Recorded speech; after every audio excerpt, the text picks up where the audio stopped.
Welcome back to Building a Fighter. My name is Dr. Austin Shane, sports chiropractor in Scottsdale, Arizona. With me, as always, badass strength coach in Denver, Colorado, Alex Friedman. Today, we're going to be talking about the difference between looking at science, looking at artistry, looking at your athlete in general, and figuring out what's best for them, and trying to combine the lenses of the scientific aspect of looking at research with how does that athlete already move in the first place, and what's the best thing for them? So, Alex, this is a topic that we disagree on, not always, but for some of the parts. Kick us off.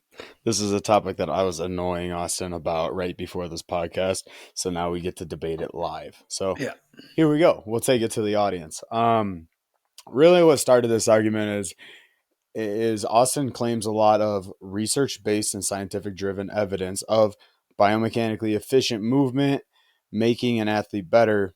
And my kind of nuance that I bring is the context and the skill level in a certain area may not necessitate a more quote unquote correct approach, right? Because yes, we know, let's use Austin's example from earlier. Let's use keeping your traps down is a more efficient way, or centrating your scap is a more efficient way to pull or for shoulder health in throwing a punch. Like, you can get more muscle activation that way. You can get a more biomechanically efficient movement out of that.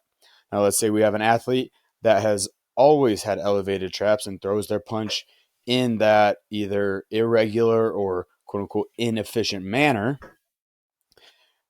And depending, like I said, on the context and timing of this, fixing that issue should not be a priority or would actually create a decrement to performance, right? And so even if you do it well, even if you implement the exact right steps of let's fix your shoulder movement, let's make it more biomechanically efficient, let's get more strength and power out of it, etc., I still think given an athlete's lived experiences and given an athlete's adherence to their own technique and style, they could, in fact, be worse off, even though they're more textbook or technically accurate.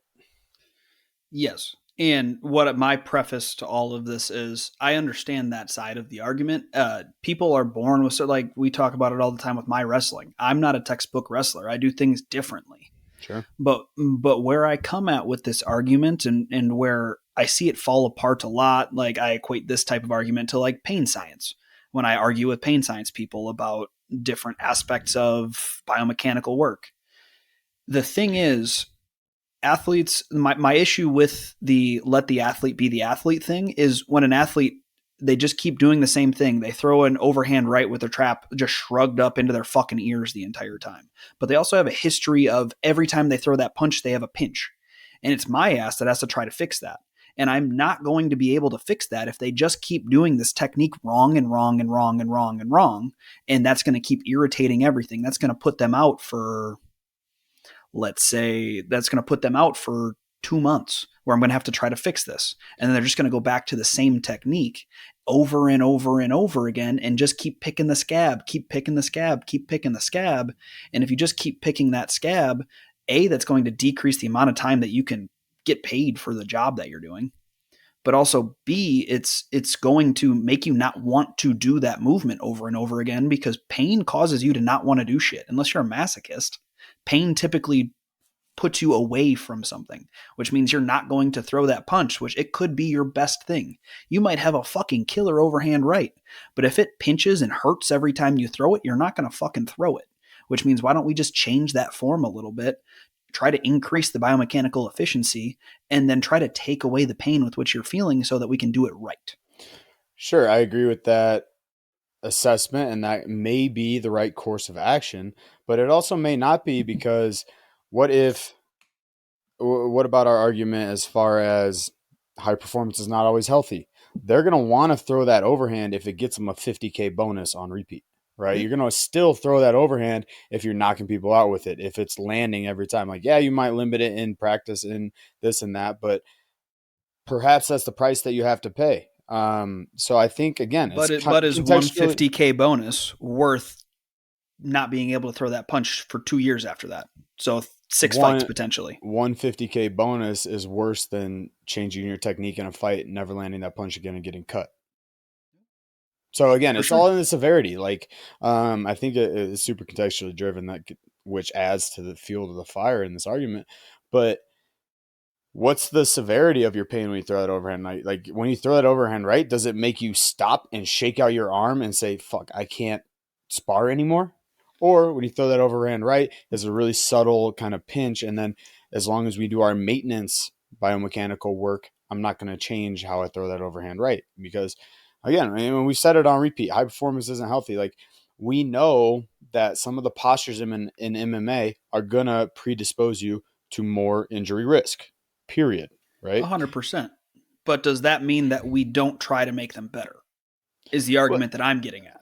but the argument that also you're getting at is you don't know if that makes them better.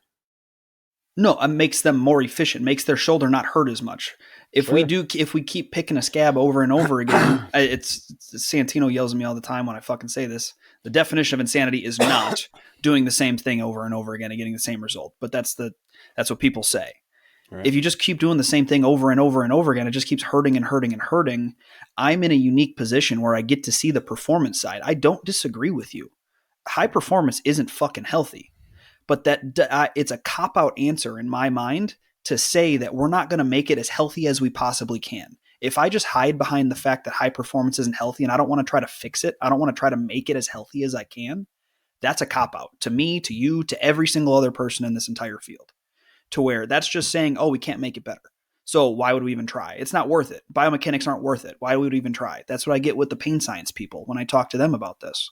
And to me, that's literally just a cop out. And you're saying you don't want to put the extra work in to try to make it perfect. You don't want to be great at that.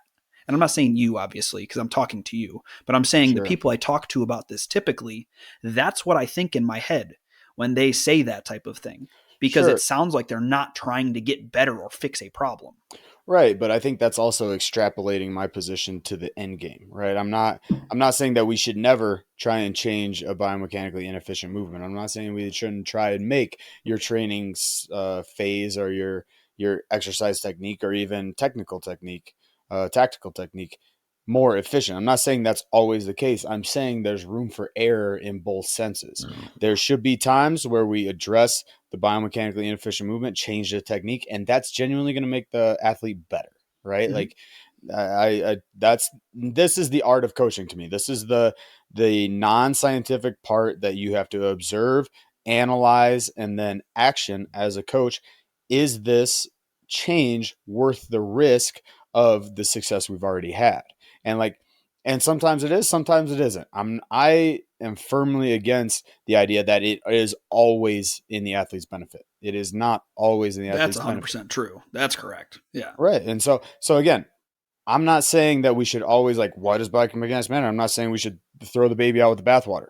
I'm saying that you have to go from a case by case, a context by context basis, and really analyze what you're doing to that athlete. Because again, in my experience, I've met a ton of coaches that are super gung ho. We're going to change all this. We're going to reinvent the wheel, Mm-hmm.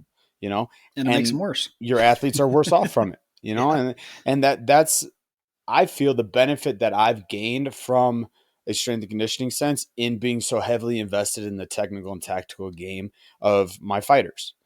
Mm-hmm. I learn what is their pacing in their fight, what is their best weapons, and how do we lean into their superpower, not handcuff them, right? Mm-hmm. Like, and I'll even do it in a live session where my athlete is not, let's say trap bar deadlifting the exact biomechanically perfect way, but he's hitting his numbers on a gym where there's relatively low injury risk. He's gaining confidence from this session, and that is more important than me saying, "Hey, let's fix that posture. That's kind of good, but let's do this." And then now we change his posture. Now he's not hitting the numbers on the gym where now he's getting that stimulus of a negative reaction. Now he's not as confident. Yeah. Like No, for sure. again, and those are small details, sure, but it's a risk reward. It's a pros cons that you're constantly having to weigh in your head. Like, and again, there's ways to do both. There's ways to meet in the middle on that. But again, I have a hard time saying that the change is always necessary. Yeah, I think what you said earlier is 100% accurate. Context is everything. Right. There's no reason with 5 weeks left in a fight camp to try to change the way an athlete throws an overhand right. That's not going to fucking happen. There's no way that an elite trained athlete in 5 weeks can learn a new motor pattern in that amount of time. Yeah. But that's called being that. That doesn't mean you don't try to do it over the course of a long-term situation. I'm looking in the long term, like you said, I'm looking at the end game. Everything I think about is end game. How can I make this athlete the best they possibly can by the time I'm done working with them, or by the time they are done fighting, or done playing football, or done with whatever their sport is? And then, so with that, I want to make sure that they're trying to do things as best as they can to fit their athlete profile. Some people, like one of my athletes, he like biomechanics get thrown out the window with anatomical variance. One of my athletes has an extreme, like a legitimately flat lumbar spine. Doesn't have any lordotic curve in the lumbar spine. So I have to modify everything I have him do in order to be based around that. Biomechanics get thrown out the window. I have to adapt on the fly. The same thing applies with his sport training. It needs to be adapted on the fly. But that doesn't mean that I don't try to find what works best for his body. That doesn't mean I don't try to find what works best. And I think that's what the main argument that I have with people, like when I talk about this stuff, is you have to try you have to try to do what's best for the athlete. And that's called being a good coach on figuring out when the timing is to put it in there. But that doesn't mean you don't do it. That means that you have to figure out when to do it and make sure that that's the right step forward. If that athlete doesn't have shoulder pain and they're shrugging their shoulder up as they're going, there's no injury risk, or there's no previous history of injury, there's no anything involved, there's no pinching in the AC joint, whatever, then I don't necessarily need to change that. I can try to just train them, hey, let's centrate the scap as they're training. It's not as glaring of an issue. But if that athlete's coming to me with an injury history of 7 shoulder injuries over the last 5 years, well then fuck, I need to change that, or else their career might be 1 year left. Like they might not be able to fight because of a debilitating shoulder injury.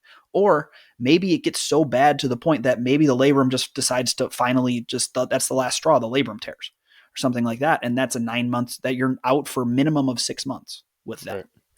Right. Like it's a weird thing where I have this internal struggle in my head all the time, but it literally just comes down to you have to know your athlete and you have to just put in the extra effort of I need to try to make that athlete the best they possibly can in front of me, knowing that they're never going to be perfect, but I need to try to do what's best for them. And I can't just say, oh, high performance isn't healthy. I'm not going to fix that. And I'm also on the opposite end of the spectrum. I can't make them perfect. No matter what, nobody's going to be perfect. You have to be perfect for your body type. And that comes down to being a good coach, which you and I am, to figure out what's best for that athlete in front of me. Yeah, exactly. And I mean, I think you're simply changing the context and then figuring out the best way forward, or you're analyzing what context is in front of you and then analyze the best way forward. So I agree with you on the injury history part. And then I agree with you too on the context and the timing part. But one thing that you said in there was, 5 weeks out from a fight, this is not the time to change his technique on an overhand or their technique on an overhand. It doesn't mean that I'm not going to do it. It does mean that you're not going to do it in that context. So, right. Yeah. I'm not going to do it in 5 weeks, but I might do it after camp. Sure. And again, or at least bring it up to the coach. So contextually specific, right? And then the other thing that I think about too is like, there's a middle ground for this as well. Like, there's certainly things in MMA that we plan for, or just even in daily life for movement patterns that we plan for that are unavoidable and going to happen. And then we try and combat them and address them through our strength and conditioning. Right. Mm-hmm. So that's I think the more middle ground piece of this is like, I know a lot of my wrestlers are going to have shrugged shoulders and, extended necks. Like that's just going to happen. Right. And they're going to have some problems for that. So I can pre-plan, or I can see that trend and address it through some neck correctives. I can address it through planks. I can address it through static isometric holds or using iron neck or whatever. I can plan for that ahead of time, even if I'm not going to change how they technically perform at their sport too. So I think there are some non-negotiables. It's just I think we're arguing a lot in the gray area, like what do you do, and then I think we're also kind of cherry picking when we're right versus when the other person is right too. But there's middle ground and then there's two extremes, and same thing we always say, you can't sell out for this exclusive methodology of thinking, right? I can't, you literally just said, I can't perfect everybody. I can't try and make everybody move super pretty. Some people do, some athletes do, and a lot of people, Yeah, it's again, great it when they looks do. impressive. It looks impressive, and maybe they're just have that genetically in them. But at the same time, I can't, just throw biomechanics out the window and say none of it matters. Yeah. I think currently in our state of, exercise and our state of um, supporting roles in sports performance, we're a little too heavy handed on the textbook exercise demonstration and execution. I think there is a lot more room for variance in the things that you were saying and creative type of movement patterns, or even a little bit more sports specific work. Um, the problem is when people go all in on that, they talk really loud about it.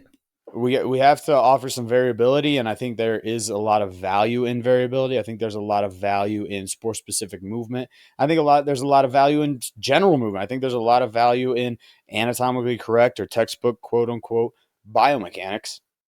But the biggest value of any of that stuff is applied in the right context. Mm-hmm.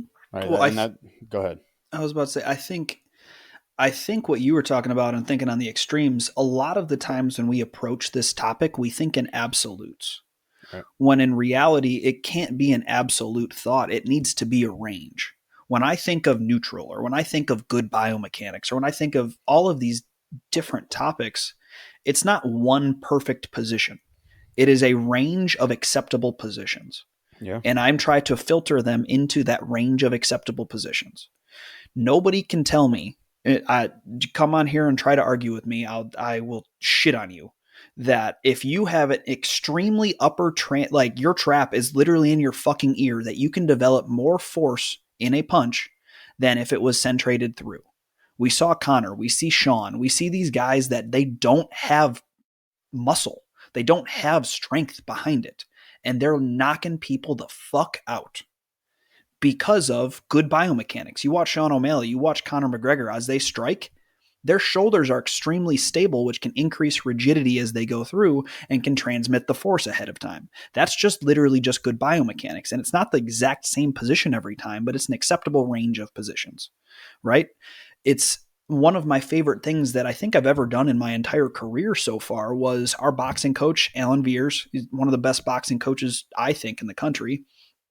He was showing me this drill, and he was holding he's having his athletes hold at end range this essentially they'd throw a 2 or a 3 or whatever, and he would hold them at end range. You'd have to overload the isometric to try to get comfortable in the position. And I started noticing a couple of our athletes, they're just dipping in with their lumbar spine into lumbar extension versus keeping a good canister as they're throwing these different movements.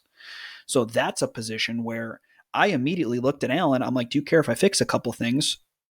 Let me come back to that later. That idea where don't just fucking fix shit unless you talk to the coach first. You're not a skill coach as a strength and conditioning coach or a healthcare practitioner. Yep. That's not your job. You need to talk to the coach before you even talk to the athlete about it.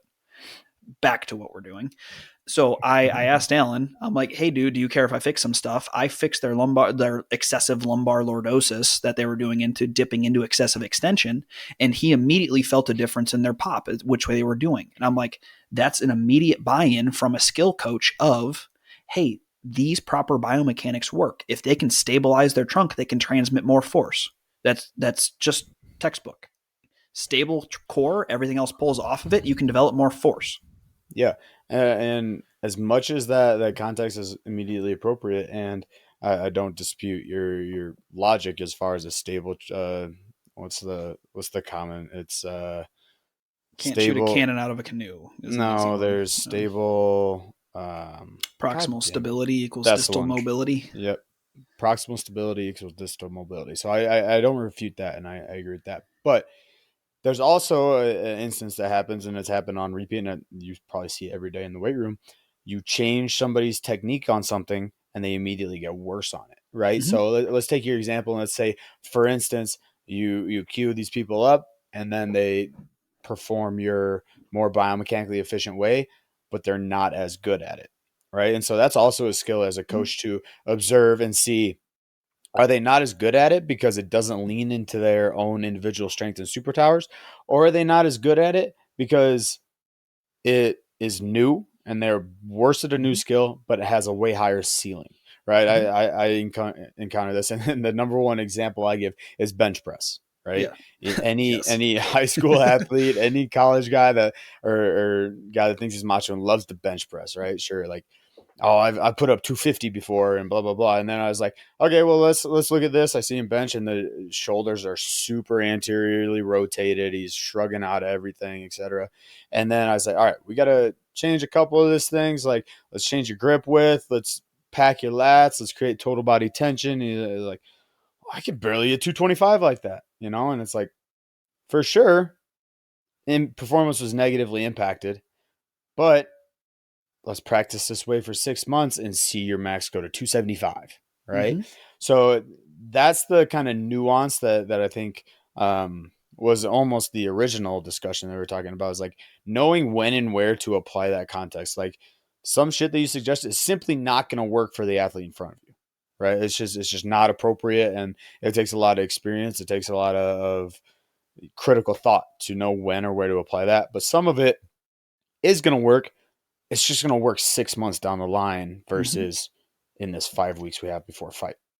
It's delayed gratification, which is one of the hardest things to sell to an athlete. Yeah, right. Like, and it's honestly one of the hardest part about my job. I'm sure it's one of the hardest part about your job, where, hey, I'm going to fix something right now, and I need you to trust me. And you might Yeah. not, and there's going to be bumps up and down the road, and you're going to have bad days where, like, if I'm fixing your deadlift, hey, sometimes I'm not going to let you deadlift more than 225 when you were hitting 330 before. Yeah. Sometimes I just won't let you do it, but you have a history of lumbar disc path and radiating pain into your ass.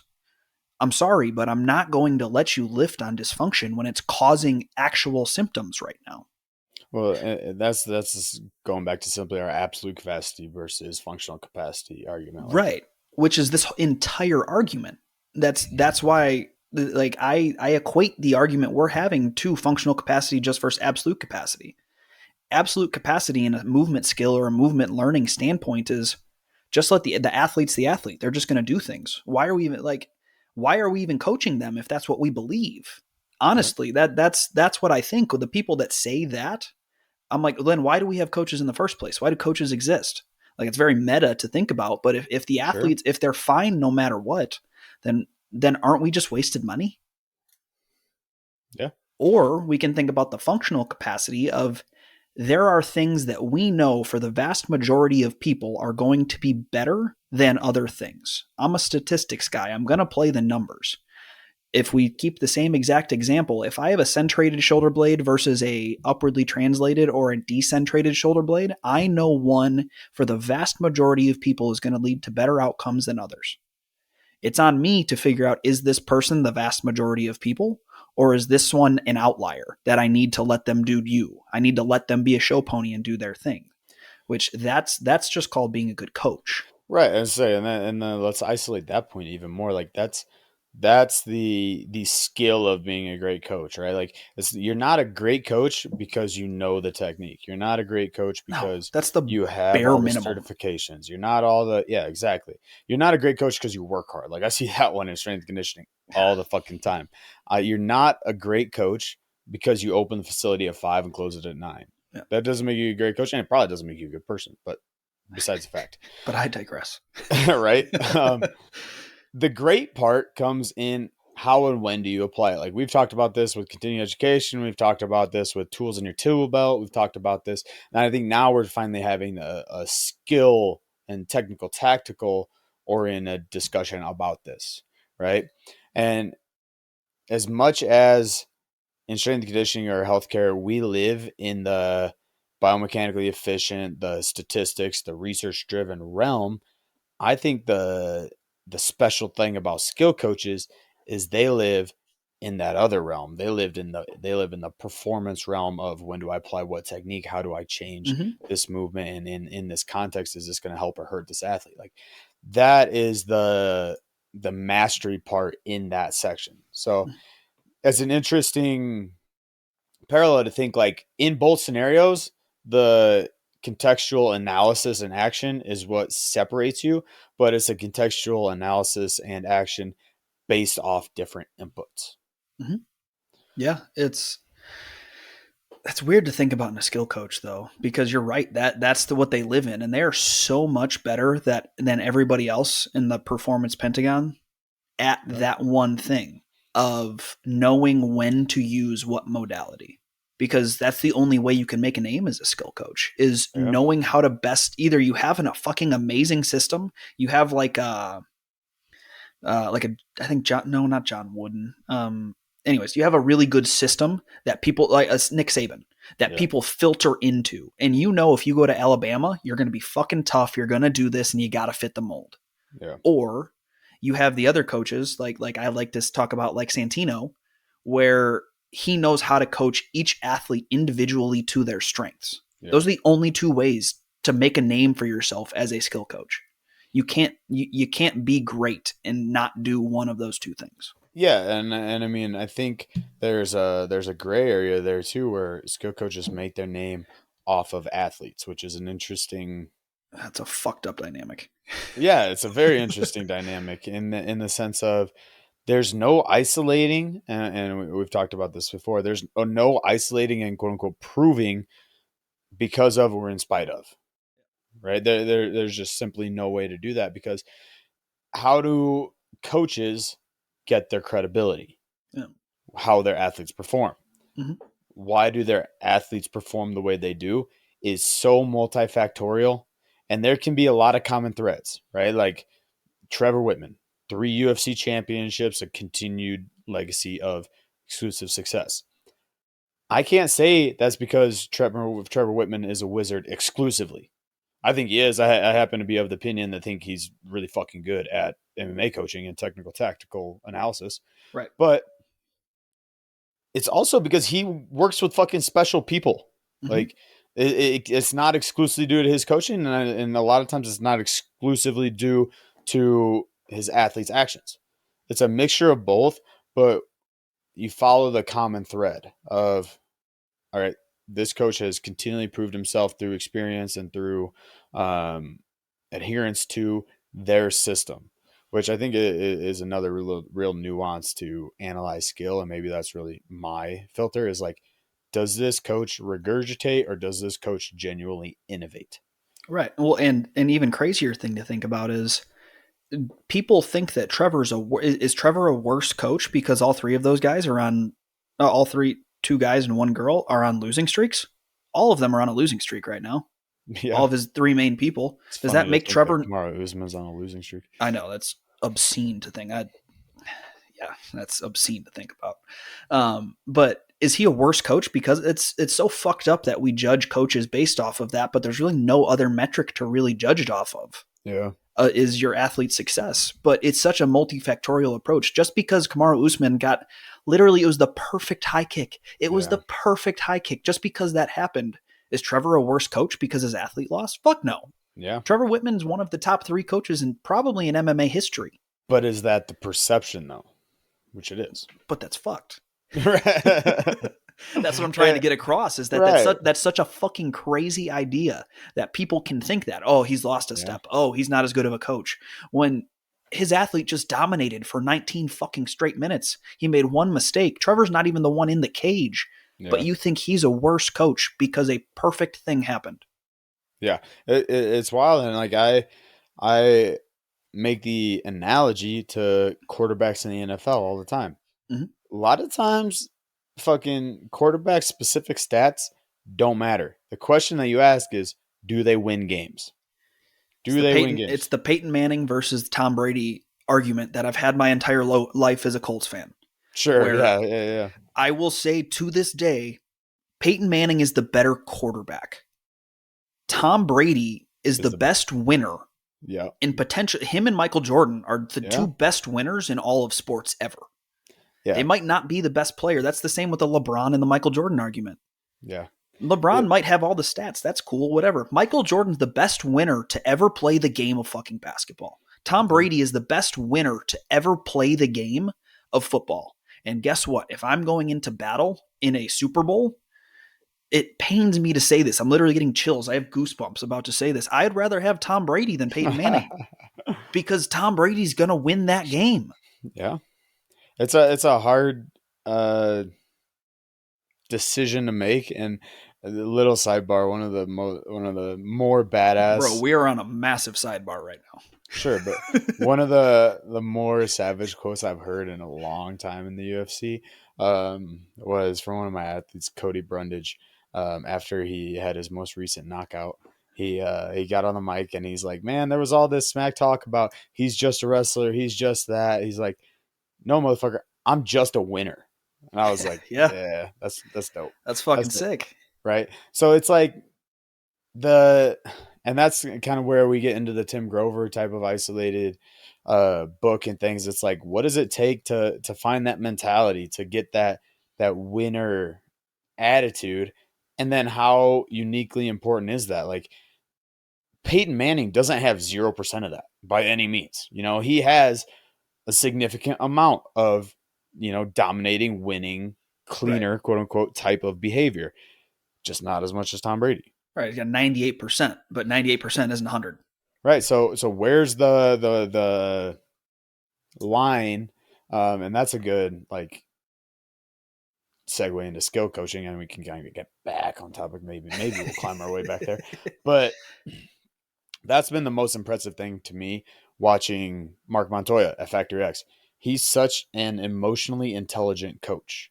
Not in the sense of like he knows what buttons to push and this and that, but he knows the athlete in front of him. He knows what they need in their performance paradigm, not from just like a technical, tactical approach. He knows that too, but from a challenge approach, from a who should they match up with at sparring on sparring day approach. He knows what's the missing link in this person's armor that I'm not only going to tell them, but I'm going to expose to them and get them to agree with me, and then we can move forward. Mm-hmm. He Right? knows what motivates them. Like Sure.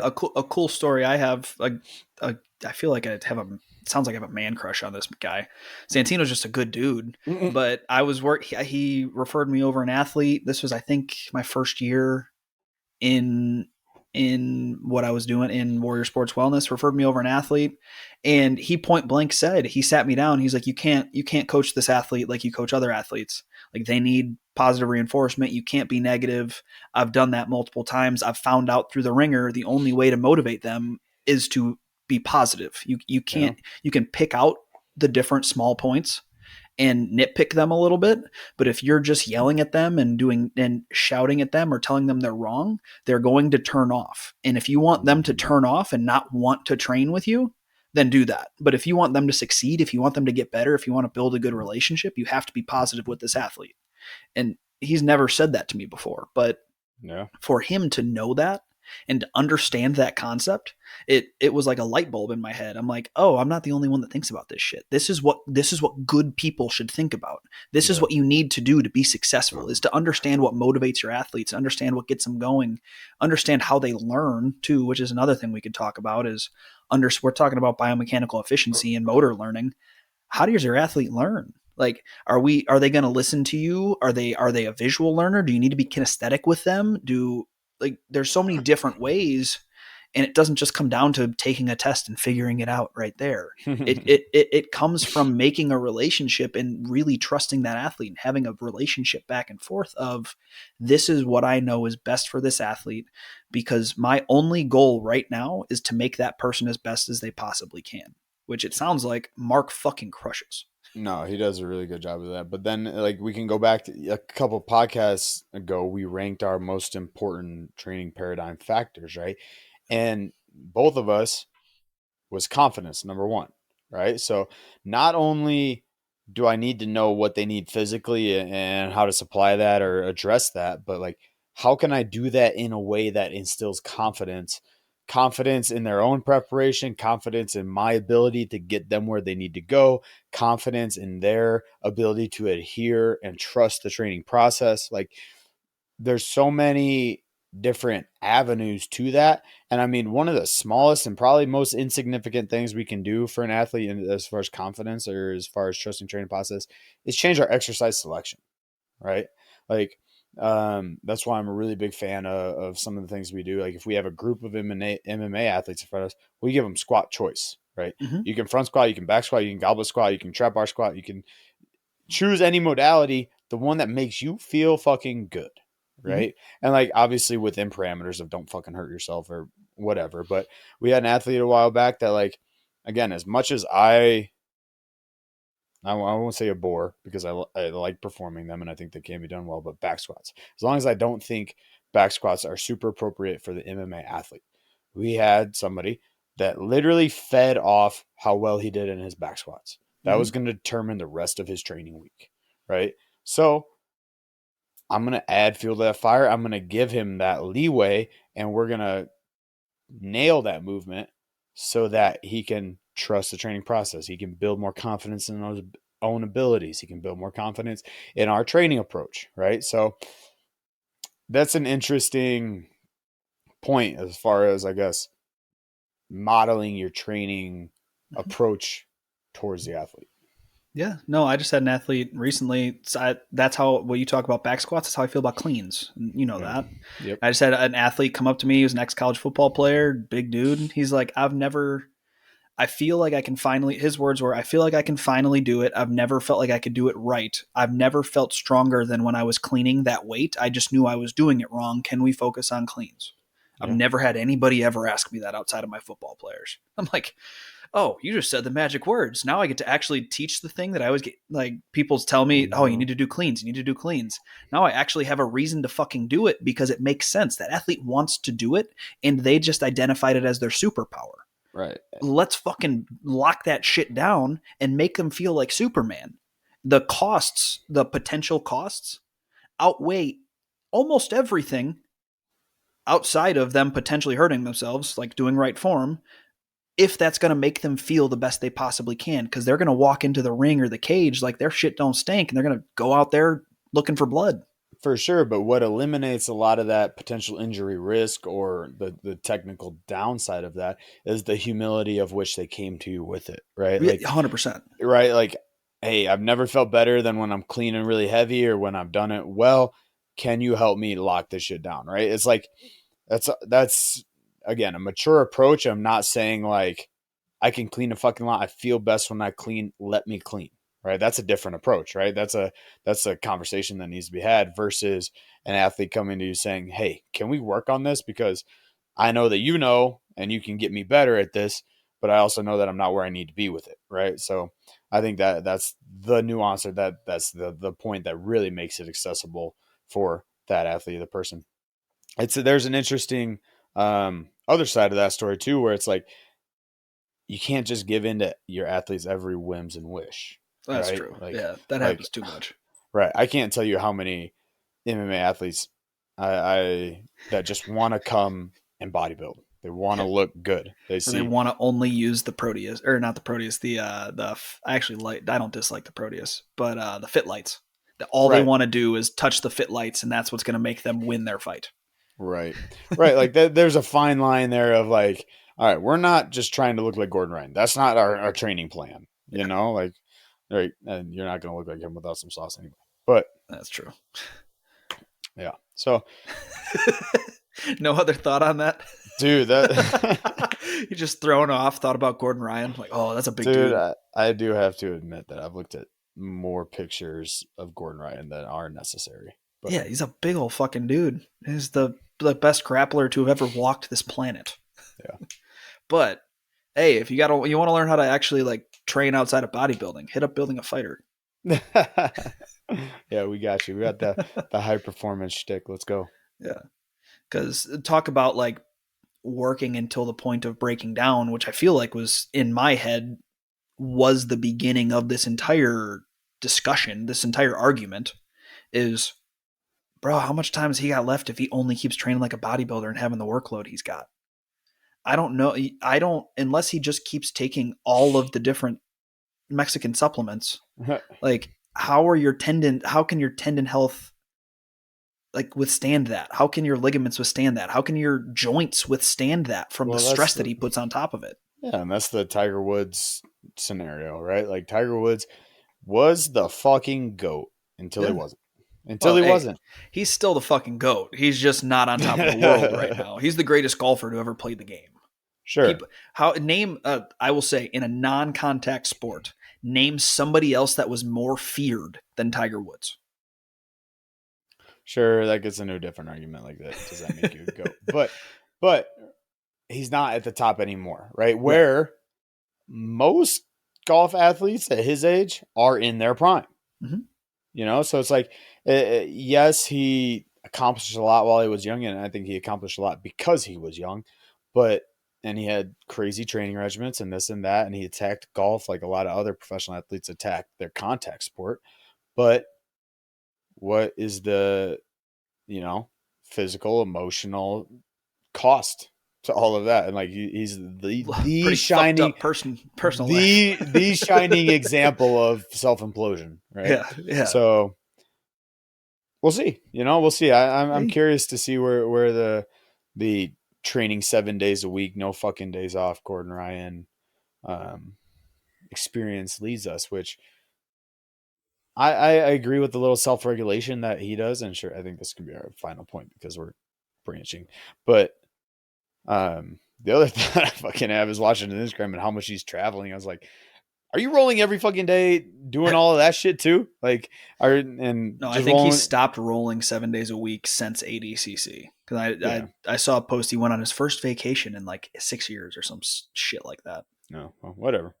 I don't need to know every detail about Gordon Ryan's life, even though. But it is a worthwhile point to talk about because that was my post today on Building a Fighter, was the not every practice has to be 100%. You talked about he trains 7 days a week. You can train 7 days a week if 3 of those days are at a 3 out of 10 and you're just doing technique a little bit. Yeah. That's auto regulation and you can be good and bad at auto regulation. The problem is most people are really bad at it. Yeah. Yeah, that's my biggest pet peeve. Is somebody's like, "Oh, that's a 5," and they have a heart strap on. It's in the fucking red zone. I'm like, "You fucking liar, dude!" I had a very proud dad moment. One of my athletes is traveling to another fight, and he has a fight in 14 days. But he's like, man, if I send you a video of the weight room or the hotel gym, can you write me something? Because if you don't write me something, I'm just going to kill myself.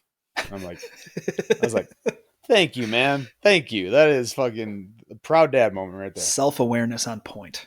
Right. Cool. Well, sweet. Well, I don't know what that turned into a freestyle. I don't know what we're going to title this one. I don't know what the end theme of that episode was. Be a good fucking coach, Yeah. Be better. This is going to be titled Be Better, the coaching edition. But if you guys got to get in touch with us, all of our information is in the show notes, both Instagrams and emails. We have programs available, strength and conditioning, low back pain programs. We're getting the courses out here soon to learn how to be a Building a Fighter coach. But all of that is available at buildingafighter.com. And as always, it's Dr. Austin Shane. Alex Friedman. And we are out.